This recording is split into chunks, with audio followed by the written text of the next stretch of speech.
ip olarak böyle pamuklu bir ip kullanacağım. Şöyle göstereyim. Pamuk oranını %55 pamuk, %45 akrilik. Metrajına bakmak isterseniz bakın 100 gramı 330 metre. Ona göre siz de kendi ipinizde ayarlayın. Tığ olarak burada numarası görünmüyor ama ben 3,5 milimetre tığ kullanıyorum. Şimdi isterseniz yapıma geçelim. Önce sihirli bir halka oluşturuyoruz.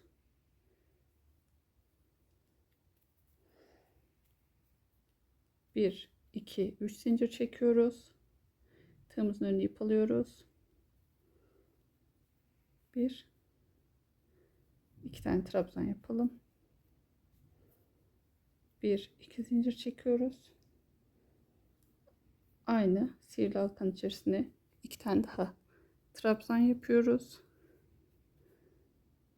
Bir, iki zincir çekiyoruz ve yine sihirli halkanın içerisine bir tane daha ikili trabzan yapıyoruz. Sihirli halkamızı kapatıyoruz. Bir, iki, üç zincir çekiyoruz ve ilk boşluğa geriye dönüyoruz, ilk kutucuğa. Bir, iki tane ikili trabzan yapıyoruz. Bir, iki zincir çekiyoruz. Aynı yere iki tane daha ikili trabzan yapıyoruz. Bir, iki, üç zincir çekiyoruz. Tığımızın önüne ip alıyoruz. İki tane ikili trabzan, iki zincir, iki tane daha ikili trabzan yapıyoruz. Geriye dönüyoruz. Bir, iki, üç zincir çekiyoruz. Tığımızın önüne ip alıyoruz. Bu köşelerde aynı işlemi yapıyoruz. Her zaman iki tane ikili trabzan, iki zincir, iki tane daha ikili trabzan. Yani su taşı dediğimiz model. Şimdi 1, 2, 3 zincir çektik. Tığımızın önüne ip almıyoruz. Şu deliğin içine batıyoruz. 1, 2, 3 zincir çekiyoruz. Aynı yere tığımızın önüne ip almadan tekrar batıyoruz. Bu şekilde 1, 2, 3 zincir çektik ve yine köşemizi aynı şekilde yapıyoruz.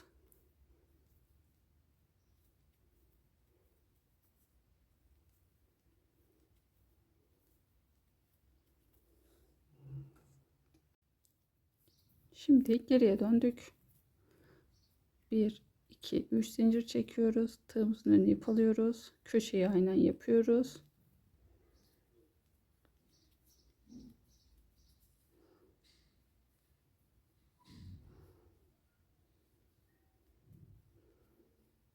Şimdi 1, 2, 3, 4, 5 zincir çektik.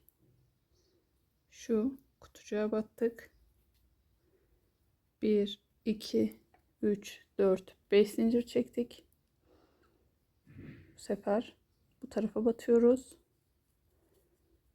1, 2, 3, 4, 5 zincir çekiyoruz ve köşe işlemimizi yapıyoruz.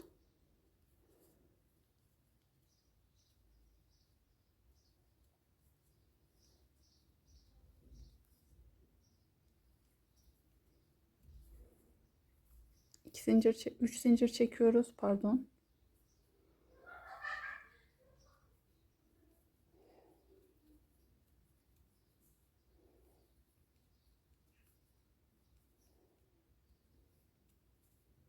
Beş zincir çekelim şimdi. 1, 2, 3, 4, 5 zincir çektik. Buraya batıyoruz. Şimdi tığımızın önüne ip alıyoruz. Şu bakın buranın üzerine gelen kutucuğa bir tane ikili trabzan yapalım. 1, 2, 3 zincir çekelim.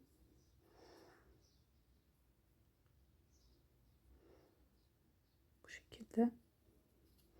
Aynı işlemi 5 kere yapalım.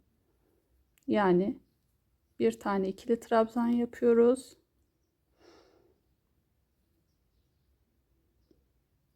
2 zincir çekiyoruz. Buradan geçiriyoruz tığımızı. Tığımızın önüne ip alıyoruz. İkili trabzan yapıyoruz. 2 zincir çekiyoruz ve buradan geçiriyoruz. 1 2 3 2 tane daha yapalım.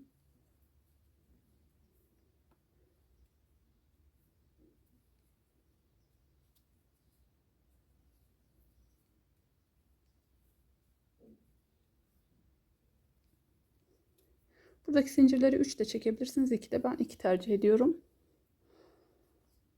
Şimdi şuraya bakın, burada ne yapmıştık? 5 zincir çekip deliğin içine battık. Sonra herhangi bir zincir çekmeden bu orta tarafa trabzanlar yaptık. Burada da aynı işlemi yapacağız. Yani şöyle şuraya sabitliyoruz.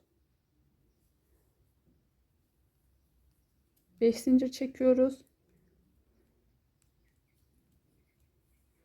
Ve kenar detayımızı yapıyoruz.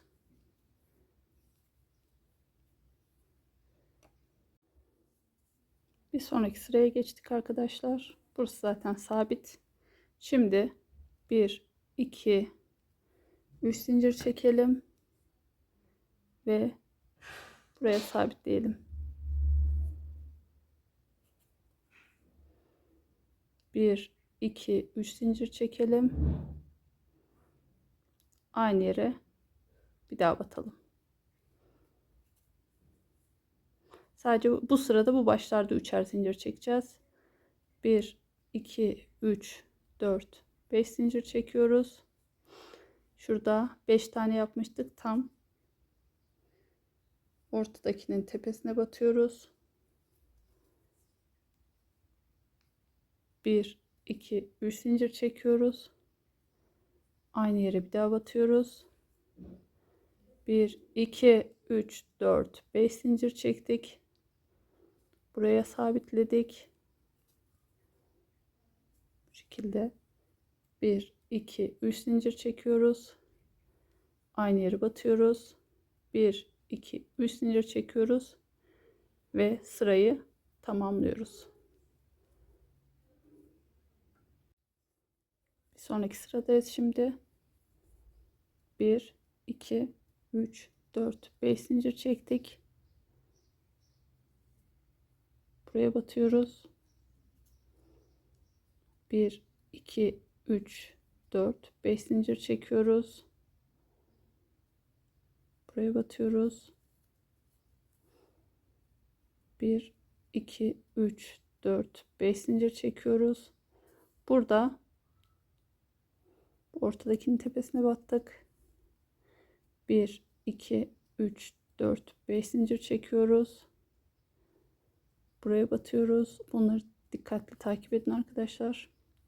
1 2 3 4 5 5 zincir çekip şu baştaki gibi bir önceki pıtırcığın üzerinden aşırıyoruz. 1 2 3 4 5 zincir çekiyoruz ve köşe detayımızı yapıyoruz.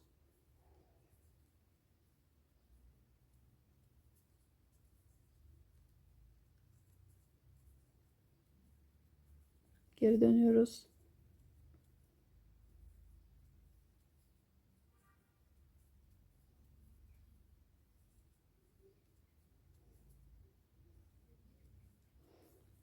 Şimdi 1 2 3 4 5 zincir çektik. Buraya batıyoruz. Tığımızın önüne ip alıyoruz. Bakın bir öncekinde ne yapmıştık? Tam bunun üzerine denk gelen yere bunları yapmıştık. Şimdi yine aynı şekilde tam onun üzerine denk gelen kutucuğa 5 tane trabzan üzeri pıtırcık yapıyoruz.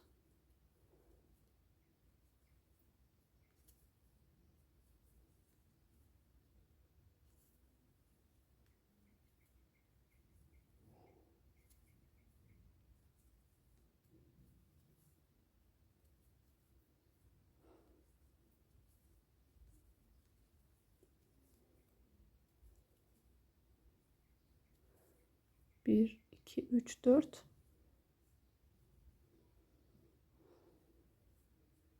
5.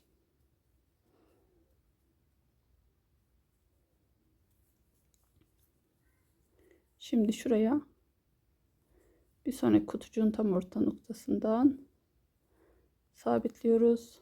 1 2 3 4 5 zincir çekiyoruz. Bir sonraki kutucuğa batıyoruz. Tığımızın önüne ip alıyoruz ve bu 5 trabzanlı üzeri pıtırcıklı işlemi buraya da tekrar ediyoruz. Söylediğim gibi sırayı tamamladım. Bakın 5 zincir çektik. İlk kutucuğa battık. Sonra bir sonraki kutucuğa 5 tane trabzan yaptık. Tepelerinde pıtırcık yaptık. Sonraki kutucuğa sabitledik. Araya bir kutucuk daha yaptık. Bir sonraki kutucuğa yine 5 pıtırcık yaptık. 5 zincir çektik. Sırayı tamamladık ve geriye döndük. Şimdi burada yine modelimizin temelini kuruyoruz. Aynen şu sıra gibi yapacağız. Yani 1 2 3 zincir çekelim.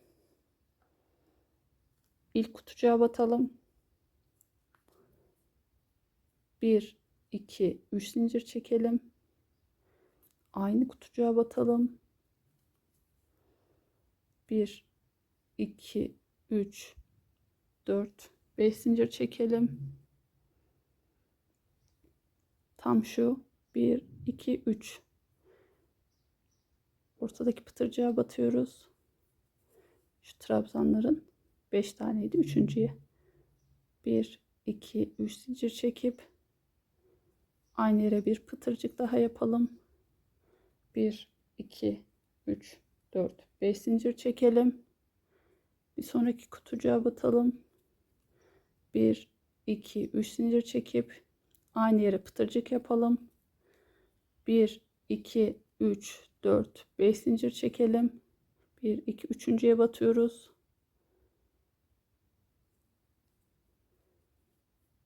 1 2 3 zincir çekiyoruz. Aynı yere batıyoruz. 1 2 3 4 5 zincir çekiyoruz. Bir sonraki kutucuğa batıyoruz. 1 2 3 zincir çekiyoruz. Aynı yere batıyoruz. 1 2 3 zincir çekiyoruz ve sırayı tamamlıyoruz. Bir sonraki sıraya geçtik. Şimdi bu sırada 1 2 3 4 5 zincir çekiyoruz. Boşluğa batıyoruz. 1 2 3 4 5 zincir çekiyoruz. Buraya ne yapacaktık bakın. Pıtırcığın tam üzerine bir kutucuk oluşturup onun içerisinde trabzanlar yapıyoruz. Ama tam bu yelpaze modelin üzerine gelen pıtırcığın içerisine batacağız burada. 1 2 3 4 5 zincir çektik. Buraya batıyoruz. 1 2 3 4 5 zincir çekiyoruz. Bunlar artırma yapmamız için arkadaşlar. Bir öncekinde de aynı şekilde yapmıştık bakın. Bu yelpaze modelin tam ortasındaki pıtırcığın üzerine kutucuk oluşturmuştuk. Şimdi buraya kutucuk oluşturmuyoruz. Şu baştaki gibi 5 zincir çekiyoruz. Üzerinden geçip diğer kutucuğa ulaşıyoruz.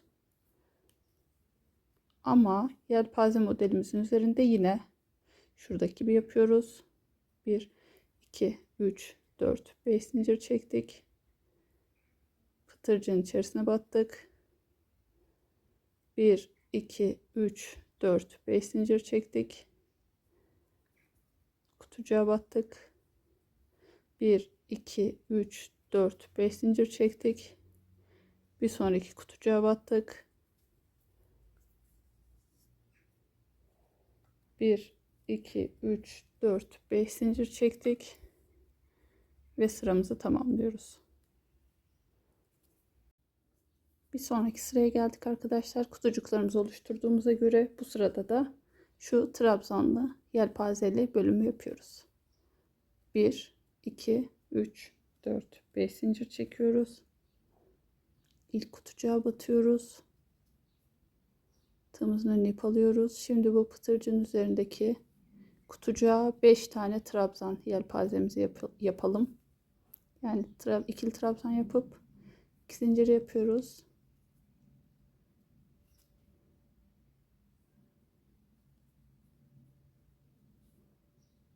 Bir iki zincir çekiyoruz aynı yere.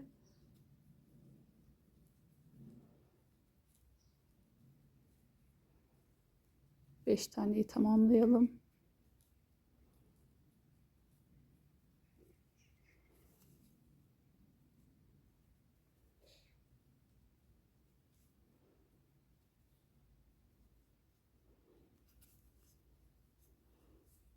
Bir, iki, üç, dört, beş tamamladık. Şimdi bir sonraki kutucuğa sabitleyelim.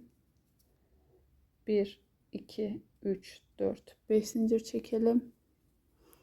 Bir sonraki kutucuğa geçelim.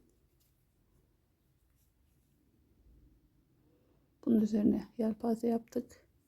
Şimdi bunun üzerine yelpaze yapıyoruz.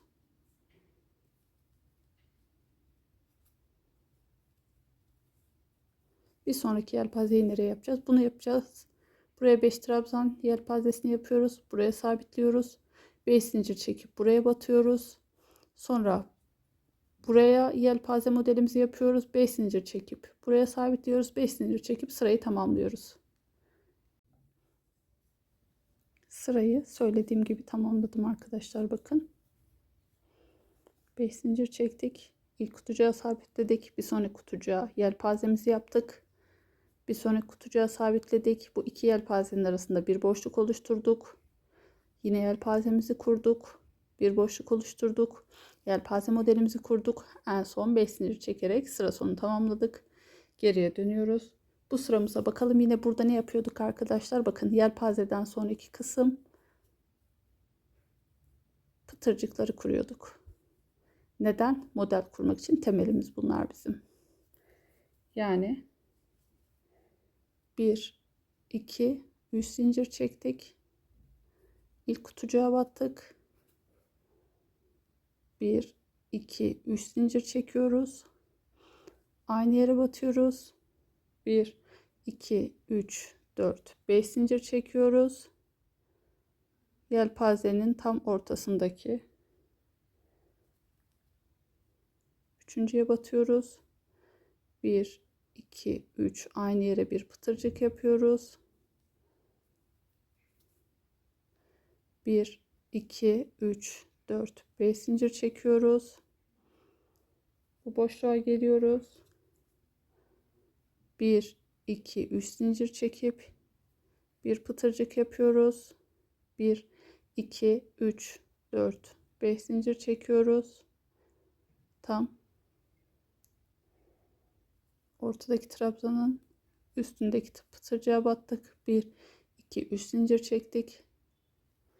Aynı yere bir pıtırcık yaptık. 1, 2, 3, 4, 5 zincir çekiyoruz. Sıradaki boşluğa batıyoruz. 1, 2, 3 zincir çektik. Bir pıtırcık yaptık. 1, 2, 3, 4, 5 zincir çektik. Yine trabzanın tepesine pıtırcık yapıyoruz.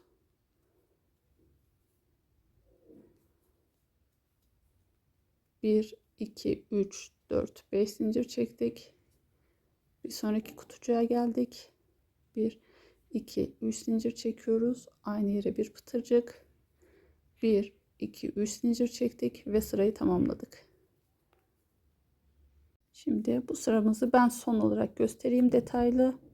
1, 2, 3 zincir çekiyoruz.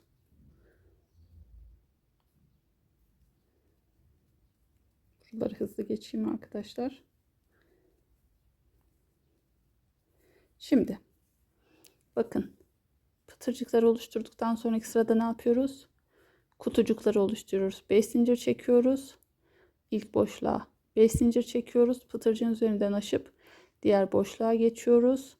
Ama sadece şu yelpazelerin olduğu pıtırcıkların tam ortasına batıyoruz. Bir bunun Bir bunun, bir de bunun. Üçünün tam ortasına batarak oralarda bakın. Şuradaki gibi iki kutucuk oluşturacağız.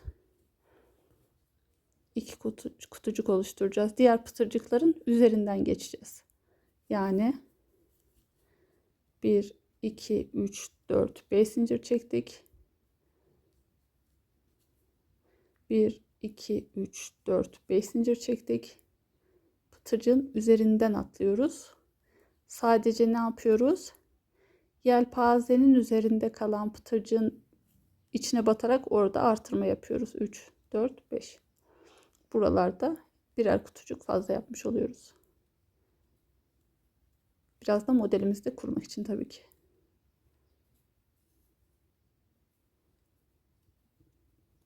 Beş zincir çektik. Bakın. Bunun üzerinden geçiyoruz. Sadece pıtırcığın tam üzerinde kalan, pardon, yelpazenin tam üzerinde kalan pıtırcığın üzerine kutucuk oluşturuyoruz.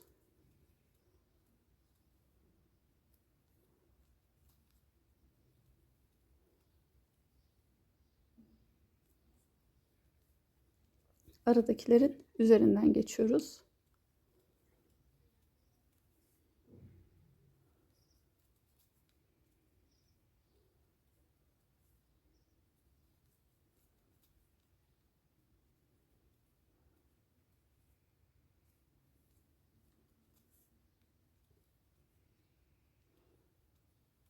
Evet, sırayı tamamladık bu şekilde.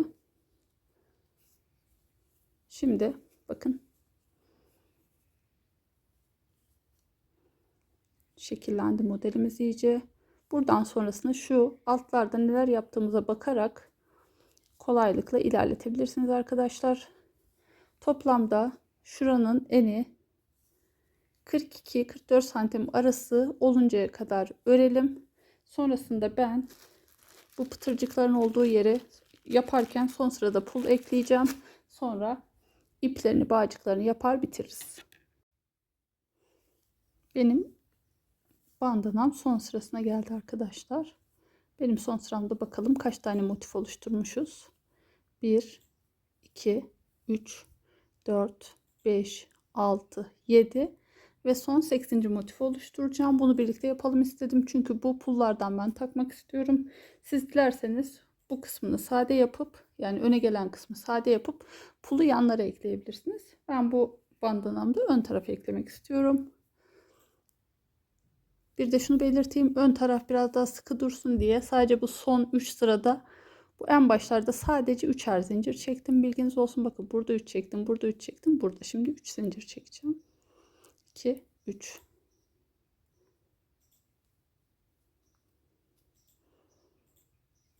Tığımızın önüne ip aldık. Buraya yelpazeli kısmı yapıyorum. Yelpazede 5 tane trabzan vardı ya. Birinci, üçüncü ve beşinciye pul takmak istiyorum. Dileyen hepsine takabilir.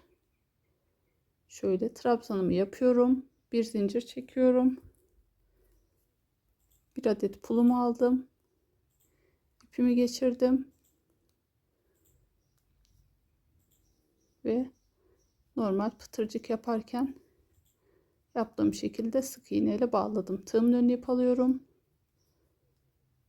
Bakın normalde ne yapıyoruz? 1, 2 zincir çekiyoruz. Ve bu şekilde oluşturuyoruz. Pul takarken de yine trabzanımızı yapıyoruz. Bir zincir çekiyoruz. Pulumuzu alıyoruz.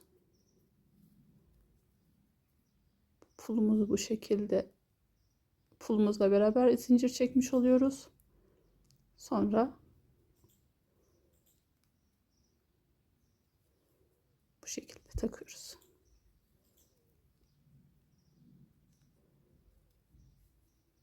Bir, iki zincir çektik.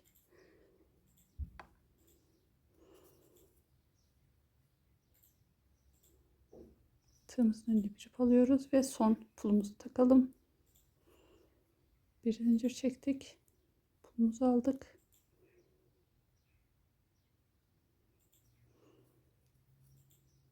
İpimizi, yani zincir çekmiş gibi oluyoruz aslında pulu buraya geçirirken. Sonra buraya sabitliyoruz.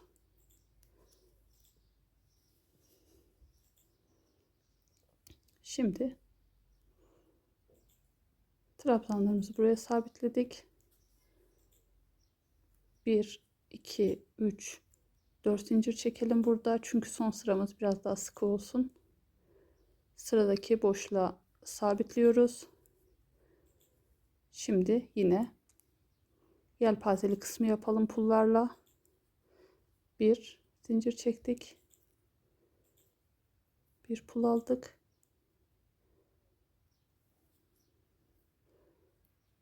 bu şekilde pulumuzu sabitliyoruz. İkinci trabzanımız boş trabzan.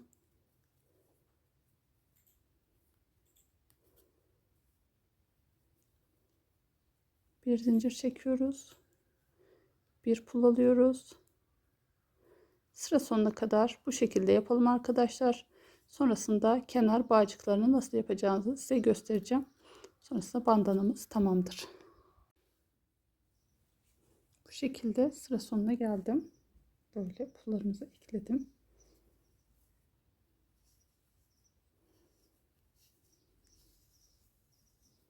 Şimdi tamamı kaç santim oldu ona bakalım isterseniz boyutuna. Sonrasında kenarlarını örelim.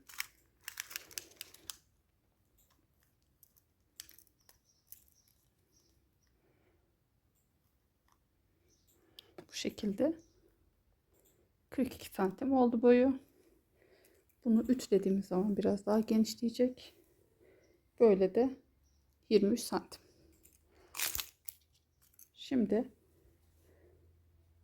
bağcıkları için toplamda 55 zincir çekelim.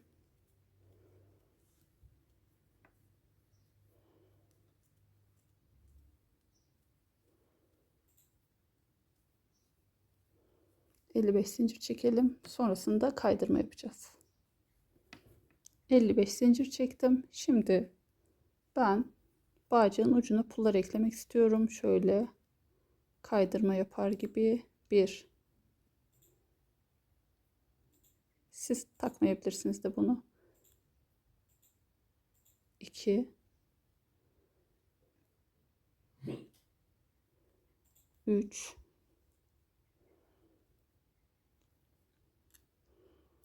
4 ve kaydırma yapar gibi takıyoruz. 5. Şöyle düzeltelim hepsini. Bu şekilde. Şimdi başlangıç ilmeğine kaydırma yapalım. Bizim bağcığımızın ucu olsun bu şekilde. Şimdi her bir zincirin üzerine bir kaydırma yapalım. Biraz gevşek tutalım. Çok sıkı yapmayalım. Bu şekilde birinci zincirimize kadar ilerleyelim. Sık iğne de yapabilirsiniz burada. Kaydırma da yapabilirsiniz. Hangisi size rahat gelirse.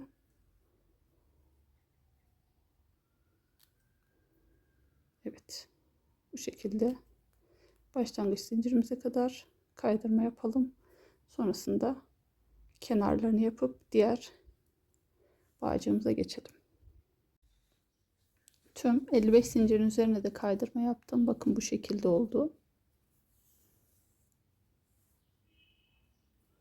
Son kaydırmamı da yaptım. Sonrasında şuraya kaydırma yapıyorum.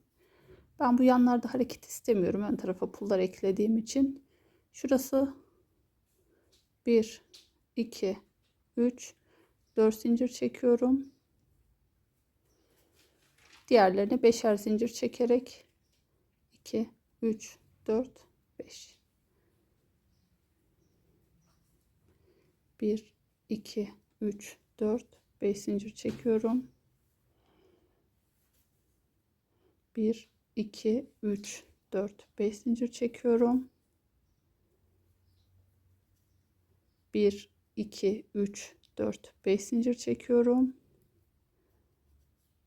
Bu şekilde dediğim gibi ben hareketsiz yapıyorum. Siz dilerseniz daha önce anlattığım bandanadaki gibi böyle sarkıtlar yapabilirsiniz kenarlarına. Dilerseniz de böyle sade olarak kullanabilirsiniz. Burayı tamamen 4'er zincir çekerek birbirine bağlayın. Burada 5 tane çekin. Biraz daha mesafe uzak olduğu için. Sonrasında yine 4 zincir 4 zincir ekleyin. Burada da 55 zincir çekin ve şuradaki gibi en uca 5 tane pul ekleyin kaydırmayla. Kalan yerlere de her bir zincire bir kaydırma yaparak bağcığımızı tamamlayalım. Sonrasında ben bunu ütüleyip size son haliyle göstereyim. Bandanamı bitirdim arkadaşlar. Ütümü de yaptım. Söylediğim gibi bu şekilde ütüleyince bakın çok daha net ve düzgün bir görüntü oluştu.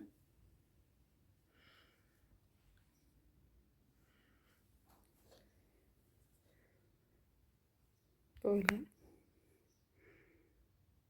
Ütüden sonraki haline de bakalım. Çok bir değişiklik olmadı muhtemelen. Yine de bir ölçelim. Bakın. Aşağı yukarı aynı kaldı. Şimdi sap uzunluğuna bakalım isterseniz. Şöyle toplamda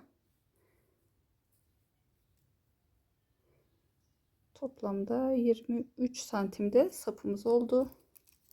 Örecek olan herkese kolaylıklar diliyorum. Bu şekilde bandanamızı dilediğiniz şekilde kullanabilirsiniz. Örecek olan herkese tekrardan kolaylıklar diliyorum.